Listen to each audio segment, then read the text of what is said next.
Buongiorno para lovers, bienvenidos a No es esta peli, el canal de los cinéfagos. Vamos a hablar hoy de la gran polémica de los últimos días, de los últimos días, y no me estoy refiriendo a los insultos racistas a Vinicius. Hoy vamos a hablar de la limpieza de Disney Plus de su catálogo.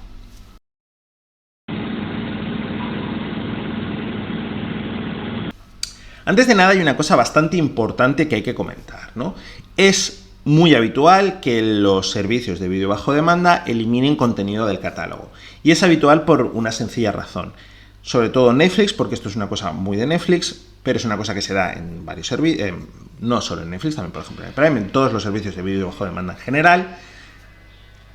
Hay contenido que no es propio, que simplemente el servicio lo distribuye y caducan los derechos. Y luego hablaremos un poco de cómo funciona el modelo de negocio, pero básicamente al caducar el derecho no se renueva este derecho, por lo tanto, cuando acaba el mes, acaban los derechos, la compensación de gastos no... el gasto no compensa, digamos, el beneficio que te puede dar ese contenido en la plataforma, así que se elimina.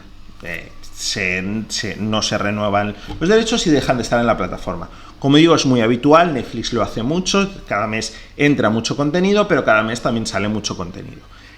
¿Cuál es la cuestión? ¿Por qué esta polémica ahora mismo con Disney?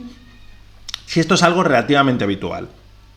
Porque Disney lo que se va a cargar es contenido propio. Sabéis que Disney tiene principalmente tres grandes estandartes ahora mismo cuatro grandes estandartes ahora mismo en Disney Plus, que son evidentemente Pixar, Star Wars, la propia Disney, es decir, los Disney Classics y demás, Disney Animation y Pixar. Y lo curioso es que parte del contenido que se va a cargar pertenece a estos, porque por ejemplo, una de las cosas es un documental de Pantera Negra, por ejemplo, de Black Panther, un making of de Black Panther, pero es mucho contenido. Se está focalizando sobre todo en Willow, porque yo creo que es la serie más conocida de las que se van a eliminar, pero por ejemplo, también se va a eliminar el último superviviente, creo que se llamó, aquí en España, y se va a eliminar mucho contenido, repito, muchos documentales, muchas series y alguna película. Mucho contenido de producción propia. Vamos a ver, primero de todo, ¿por qué se da esto? ¿En qué repercute para el espectador esto? Y, por último, ¿qué creo yo que podemos hacer para evitar este tipo de cosas, ¿no? Lo primero de todo y lo más importante que tenemos que tener en cuenta es el modelo de negocio del vídeo bajo demanda. A ver, esto lo he comentado ya muchas veces, pero bueno, para que lo sepamos. Pandemia, año 2020, pandemia, que es el gran año del vídeo bajo demanda. Al principio de todo, ya sabéis, me voy a focalizar, más el ejemplo de Netflix es bastante bueno porque nos puede ayudar. Antes, el vídeo bajo demanda existía antes de la pandemia, evidentemente estaba Netflix funcionaba, le iba bien, la gente se suscribía y... que esa es la cuestión, lo que decía, cómo funciona el modelo de vídeo bajo demanda, ¿no? Tú básicamente te suscribes, pagas X dinero al mes, el que sea, o hay suscripciones anuales, bueno, tú pagas X dinero al mes, fraccionado o no, y tienes acceso a todo el contenido. Acceso a todo el contenido significa que tú puedes estar horas y horas viendo cosas en la plataforma, puedes interesarte solo por una serie o película o lo que sea y luego darte de baja, horas, pasarte todo el modelo y luego darte de baja, o puedes prácticamente ir viendo de manera residual o simplemente tenerlo ahí, que es lo que está pasando ahora, ¿no? Como hay tantos servicios, muchas, y me incluyo, pagamos y muchas veces ni siquiera hay meses que no vemos nada de ese contenido, por eso el compartir cuentas, ¿no? Porque a lo mejor yo no veo tanto de Disney Plus, pero lo comparto con mi hermana sí que ve el Disney Plus, por lo tanto, al menos ya estamos haciendo un gasto, se está igualando el gasto, pero a la vez mi hermana me comparte Filmin, que Filmin yo sí que lo uso, mi hermana no, etcétera, por poner un ejemplo, ¿no? ¿Cuál es la cuestión de esto? Esto sobre todo viene potenciado, al principio, como digo, estaba sobre todo estaba sobre todo Netflix, ¿no? A raíz de la pandemia nos encierra a todos, no podemos salir, el cine no es un espacio seguro, cuando la pandemia se amaina un poco, la gente sigue teniendo miedo a ir al cine, además, por culpa de la pandemia y una serie de acontecimientos posteriores, ya no hay tanto dinero. Básicamente, sobre todo con la pandemia, las grandes compañías, Warner y Disney, intentan potenciar su servicio bajo demanda. Que aquí es cuando Netflix tiene los problemas, porque evidentemente es difícil competir. Primero de todo, Netflix ya había llegado a un punto de no retorno en el que casi todo el mundo estábamos suscrito a Netflix y era muy difícil el beneficio, como digo. Al fin, no es como el cine, que tú pagas una entrada, tienes un asiento, pagas tu entrada y si quieres volver a ver el contenido vuelves a pagar. No, aquí se va pagando mes a mes.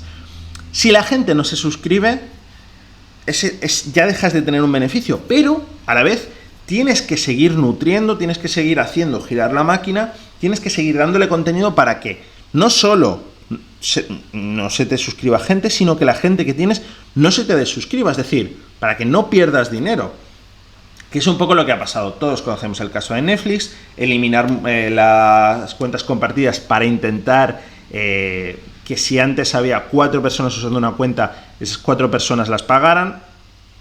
Bueno, ha sido una cosa un poco arriesgada y un modelo de negocio que ellos pensaban que iba a funcionar y no ha sido así, evidentemente. Esto es un poco también como lo de la piratería, ¿no? Es que si 1000 personas piratean, son 1000 entradas que no se venden. No es 1-1, no es una escala 1-1. Pero bueno, es una cosa que ha decidido Netflix, poner anuncios, intentar de alguna manera obtener otros ingresos, ¿no? Porque, como digo, estaban muriendo de éxito. Y una de las cosas que les hizo morir de éxito, en parte, fue, sobre todo, como digo, la entrada de HBO y de Disney+. HBO y Disney+ entraron a lo grande, entraron con OPA hostil prácticamente. Y esto es una cosa muy común en negocios, que es, tú entras y para hacer cuota de mercado, para fidelizar clientes, entras perdiendo dinero, ¿vale? Es bastante habitual. ¿Cuál era, además... ¿Qué carta jugaron? Y me interesa mucho ir comparando todo el rato a HBO y a Disney Plus. ¿Qué carta jugaron además Disney Plus y HBO? El histórico, el catálogo. Somos empresas históricas. HBO tiene la propia HBO, que son series súper míticas, que no solo son las más recientes, sino también cosas como Los Soprano, cosas como A 2 metros bajo tierra, series históricas, como digo. Tiene Warner, tiene veces Space Jam 2, porque Space Jam 2 es un gran anuncio de todo lo que tiene HBO Max, ¿no? Y luego Disney, que como digo, tenía el histórico, tenía los cortos de animación, tenía las series, tenía las películas con las que todos hemos crecido, pero también las nuevas, tenía el UCM, tenía Star Wars, como he dicho antes, tenía Pixar, y no solo eso, sino que para que la gente siguiera o para que la gente se fuera, les damos contenido exclusivo de las plataformas, tanto en HBO como en Disney+. Disney+, las series de Marvel, etcétera, etcétera. ¿Cuál es la cuestión de todo esto? Que recientemente, tanto HBO como Disney+, se han dado cuenta que el modelo de negocio no les estaba funcionando y que estaban perdiendo mucho dinero. HBO, ya lo sabéis, hizo una serie de reestructuraciones que no solo fueron... quitar la línea Snyder de DC y empezar por la línea James Gunn, sino también borrar por completo una película que iba a ir para HBO Max como Batwoman, eliminar series de animación, etcétera, y por otro lado Disney lo mismo, ¿no? Y lo que va a ser esto, cargarse esta serie de contenido, este gran volumen de contenido que, repito, es contenido propio. ¿Por qué? Básicamente, este contenido es contenido que, pese a que... Bueno, contenido que no les ha funcionado, pese a que en historias. Contenido que no ha funcionado como ellos esperaban y que creen que es más rentable económicamente tenerlo fuera que tenerlo dentro. El coste de la ganancia que pueden tener por que la gente esté suscrito, yo estoy suscrita por Willow, yo estoy suscrita por el documental de Pantera Negra, en comparación con el coste que les supone en royalties, en derechos de imagen, en una serie de cuestiones, tener tener este contenido, ¿no? Y han decidido de esta manera eliminar gasto. ¿Por qué no está funcionando también? Como digo, el problema es que básicamente el modelo del vídeo bajo demanda es un modelo difícil. Como digo, tú estás pagando mensualmente y encima, pero, o sea, tú no compras un servicio, que ese es el problema. Tú estás abonado a un servicio. Por lo tanto, el número de abonados que tienes llega a un punto que no crece exponencialmente, sino que va creciendo poco a poco. La gran masa de gente ya está abonada. Es un crecimiento muy, muy lento, pero además tienes que darle contenido a esta gente. Y el contenido de Disney y de HBO, además, no es un contenido barato, precisamente. ¿Cuál es el problema más que está teniendo en concreto Disney? Lo que hablé un poco en el vídeo de Ant-Man, ¿no? No están funcionando también las películas como creían, justamente en parte por culpa de este Disney Plus. Y los parques de atracciones también no están funcionando, porque sobre todo ese era el problema, ¿no? Por eso todo el rollo de Bob Iger, el anterior, ha vuelto Bob Iger y demás, porque el nuevo CEO de Disney no estaba haciendo bien las cosas y estaban perdiendo mucho dinero. Disney, sobre todo, ganaba mucho dinero con el parque de atracciones, sabemos todos lo que está pasando en Florida, pero además había habido una serie de cambios con el parque que la gente no estaba viendo bien.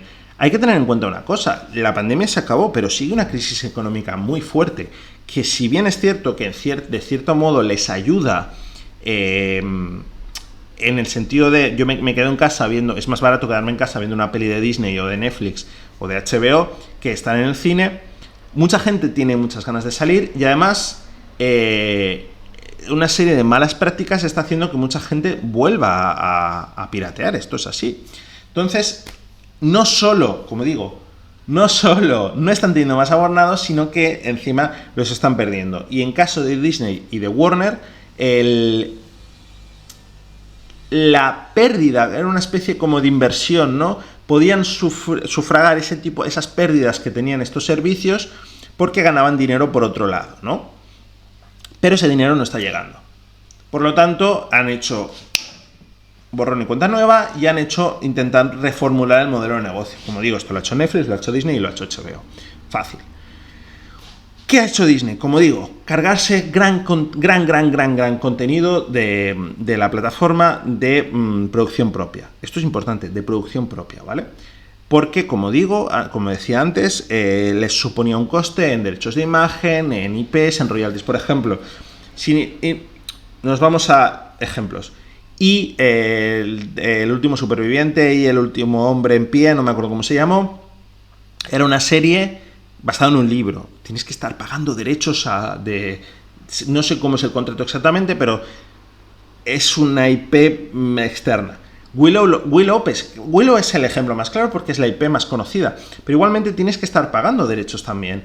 Y no solo eso, sino que al final Willow, pese a que es una película, bastante importante, no es Los Goonies, no es E.T., pero es una película que para muchos por eso es sintomática de lo que está pasando, ¿no? Y por eso mucha gente la ha puesto como ejemplo. Porque es una película que muchos amamos y que muchos vimos de pequeños. Y la serie no ha funcionado del todo bien. A ver, la serie tuvo review bombing, la serie... los Wokes han matado a Willow y este tipo de chorradas que siempre. Pero mucha gente se está enfocando en Willow porque lo que está diciendo es: no sé por qué os quejáis de que quiten Willow cuando Willow era una puta mierda. Willow podríais haberlo visto, sí. Pero Willow era una serie, igual que lo era Cristal Oscuro en Netflix, que también la gente se cabreó mucho. Porque no todo es el gran público, ¿vale?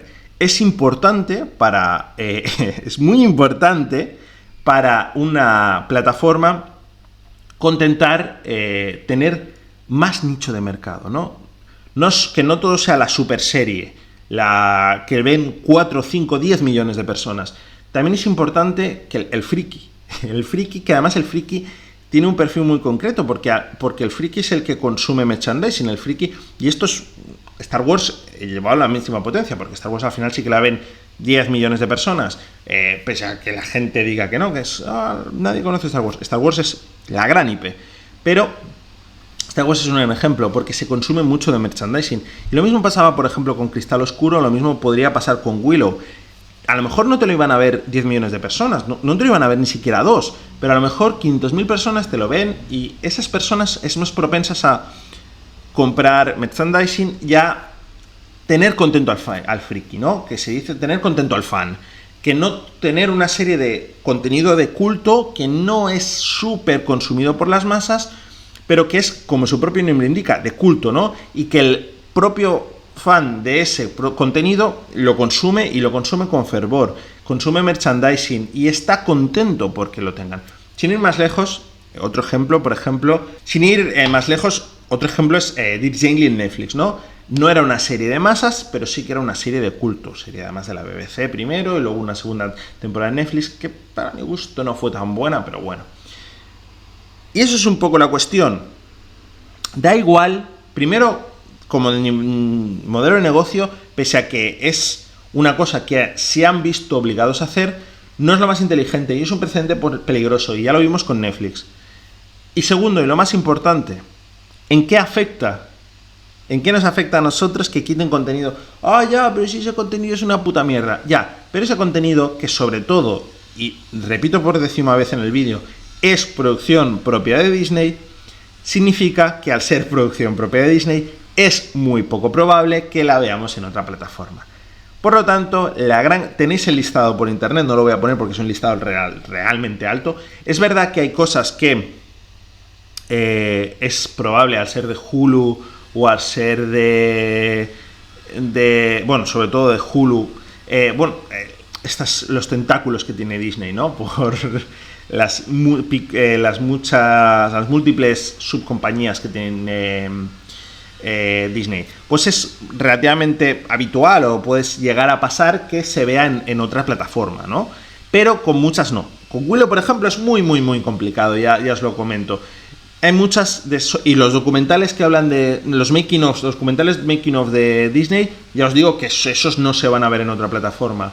Cosas que son del creador, de gente propia de Disney, de los documentales, prácticamente ninguno se va a ver en otra plataforma. Y esto es un detalle que tenéis que tener en cuenta. La eliminación de este contenido de Disney Plus indica, sobre todo, que va a dejar de estar de manera legal, visible, que no se va a poder ver de manera legal. ¿Y qué podemos hacer como consumidores ante esto? Muy fácil. Y sí, aquí es donde os lo digo, y este vídeo en verdad era una excusa para defender el formato físico. El único escudo que tenemos el consumidor ante las tropelías de los empresarios que eliminen contenido de plataformas desde aspectos puramente económicos, quitando el aspecto artístico o el aspecto de consumo, de entretenimiento, es el formato físico. Pero no solo eso, Disney Plus es un buen ejemplo de por qué tenéis que comprar formato físico, porque es la censura. Disney Plus ha censurado contenido de la plataforma, sobre todo cuando era Disney Plus en sí, luego con la llegada de Star, de Fox ya se relajó un poco, pero todos recordemos el caso del pelo en el culo en 1, 2, 3 Splash, ¿no? La censura al culo de 1, 2, 3 Splash. Es muy importante que consumáis físico, porque nada os dice que a día de hoy, y este es un precedente muy peligroso, lo de Willow y los otros contenidos, es un precedente muy peligroso, nada os dice que a día de hoy vuestra película, serie, lo que sea, no va a dejar, va a seguir en la plataforma de vídeo bajo demanda. Nada os lo dice, nada os lo asegura, o que va a ser censurada. Y ya no hablemos cuando son películas de 70s, 80s, y sobre todo, paradójicamente, porque películas de los 70 y los 80 al menos tienen cierto culto, y es relativamente, al ser de culto, es relativamente fácil de encontrar, o pueden llegar a estar en plataformas. Pero ya no hablemos de según qué películas de los años 90 y sobre todo de los 2000 que no tienen culto, que son... Hay películas de los principios de 2000 que son finales 90, que son prácticamente imposibles de encontrar, de manera legal. Por eso, chicos y chicas, comprad físico, que es la gran defensa que tenemos ante que te vayan a quitar la película, sobre todo ante la incertidumbre de que te vayan a quitar o te vayan a censurar un contenido, comprad físico, amigos. Y este vídeo, en el fondo, sí, era una excusa para comprar físico, para ver si... Yo sabéis que soy un gran defensor del formato físico y lo soy por cosas como esta, porque, de verdad, nada te asegura que a día de hoy, que el día de mañana sigas teniendo el contenido en la plataforma. Hasta aquí el vídeo de hoy, nos vemos en la próxima.